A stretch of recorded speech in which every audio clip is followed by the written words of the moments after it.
Well, in 2013, the World Bank ranked Sierra Leone and Liberia as second and sixth, respectively, among the top 10 countries with the fastest growing GDPs.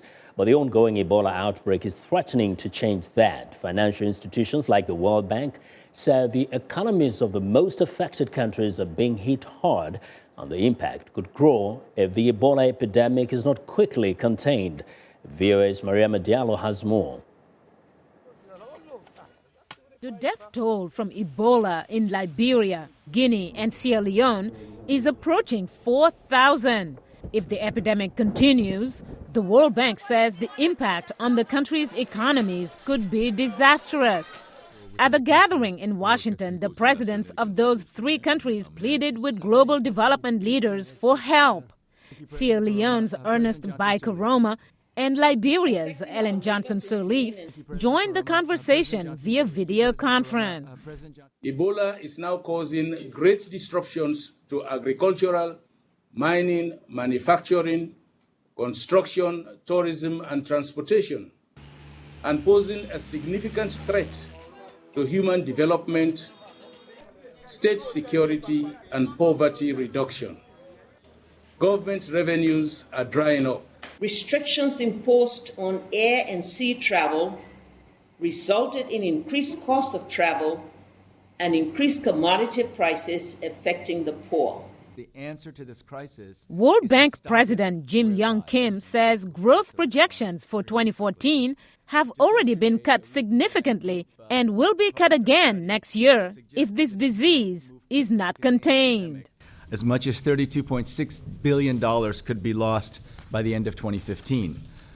This is a potentially catastrophic impact.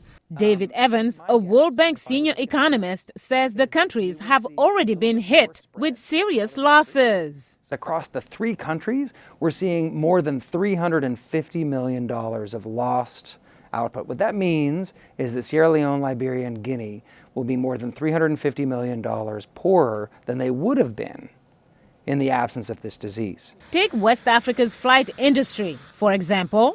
What we've seen is through August, we had more than 30 flights per week going in and out of Sierra Leone. That had dropped to 6 in September, right? And we see fuel sales, we see other leading indicators like cement sales dropping significant percentage points. So people are just afraid to invest. Transport and trade are really... Amadou Sy, a senior fellow at the Brookings Institution, says the consequences go beyond what's happening right now. On the one hand, all your revenues are going to go down because of the reduced economic activity.